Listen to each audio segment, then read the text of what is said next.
Most Americans are unaware that 50% of the population of Gaza is under 14 years of age. According to the UN, 292 Gazan children have been killed in the war and 1,497 children have been injured.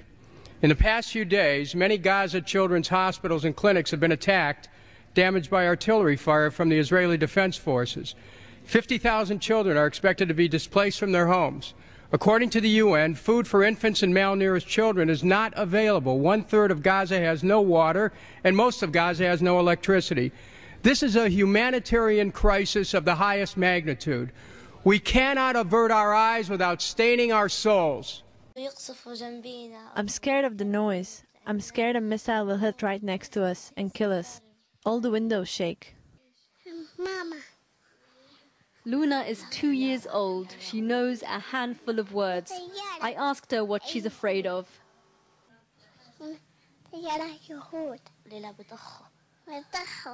Israeli planes, she said, and the rockets.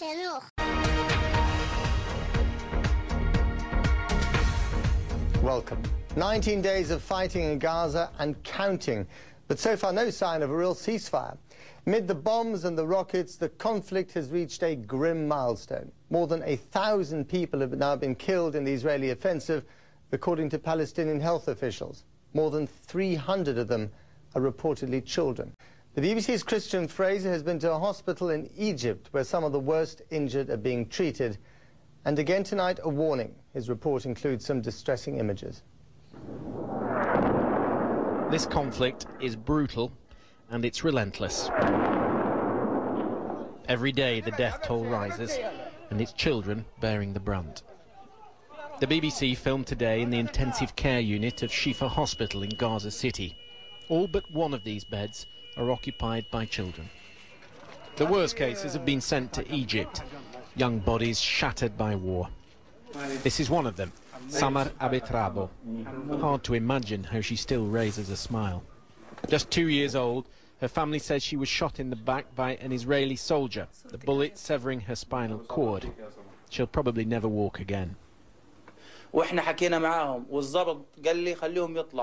Her uncle told me their house in Jabalia town was being shelled. They were ordered to leave by an Israeli patrol. Her grandmother stepped out carrying a white flag. But soldiers opened fire, he says, instantly killing Samer's 2 young sisters. Samer herself was left bleeding on the street for 3 hours. Everywhere here, there's a story of suffering and grief. When you have a child who has 2 bullets in the head, how you explain to me that these 2 bullets came to his head? How? For many, one of the most disturbing features of this conflict has been the number of child casualties. So far, 300 have been killed, another 1,400 injured. The worst case is transferred here to Egypt for specialist treatment. Very often, these are children caught up in the crossfire between the advancing Israeli army and the militants that are returning fire. The head of neurosurgery showed me brain scans of children he said had been shot in the head.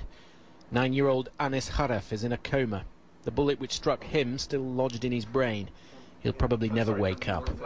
And this is a 10-year-old. And this boy shot it from here. This and come like this. So he damaged from here. This is the damage. All this area is damaged. The doctors here believe some of these children are being shot at close range. The UN and Red Cross have raised their own concerns about civilian casualties.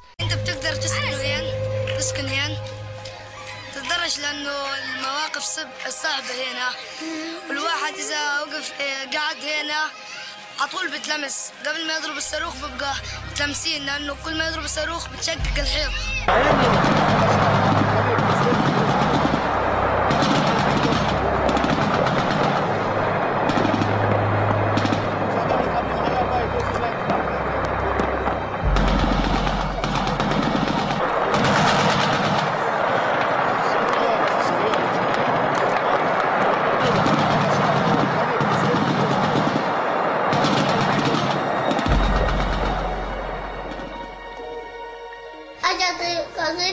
من فوق دخلت على الشباك بعدين كسرت كل الشبابيك والدار انحرقت. ليش هم كسروا فرادق كسروا لعبة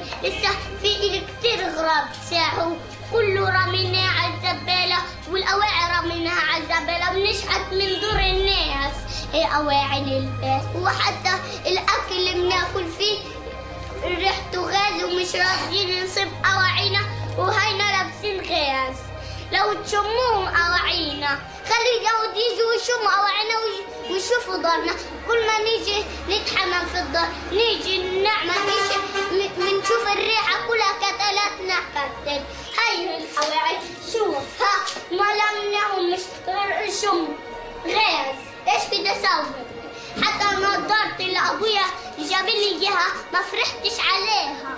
حتى الاسوره اللي امي جابتها الحلق الخواتم ما فرحتش عليهم. كيف بدي افرح عليهم والعقد وهداك؟ كيف بدي افرح على اغراضي انا؟ نفرح على اغراضنا بايش؟ يعني اطفالنا مش عارفه تعيش ولا احنا عارفين نعيش. يعني عيشه ايش بدي اقول لك كلها خوف ورعب. عايشين في الخوف والرعب.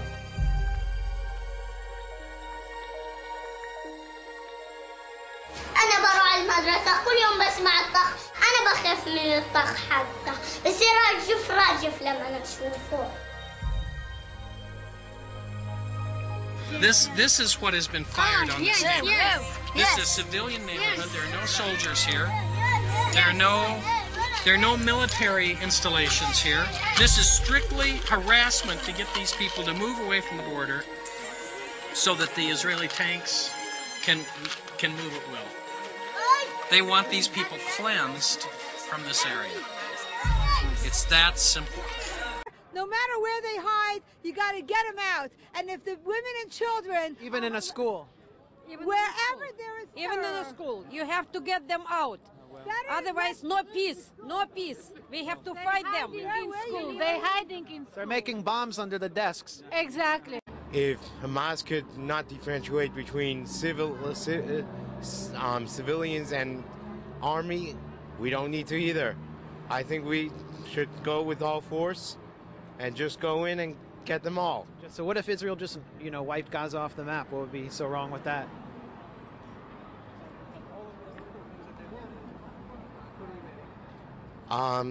We think the safest thing is to approach the men who were calling to us earlier and tell them we're leaving.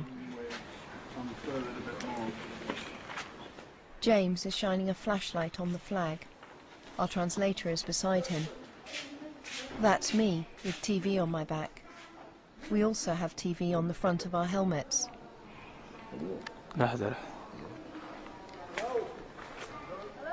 A local cameraman and our producer Dan watch from the veranda.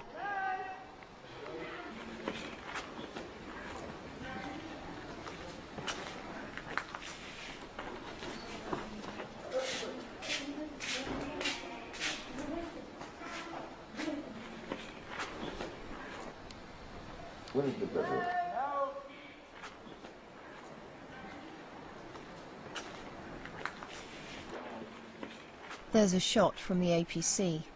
We assume it's a warning.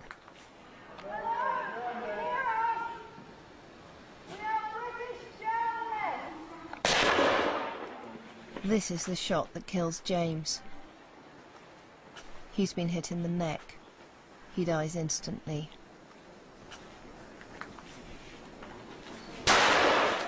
The next bullet misses Dan by inches.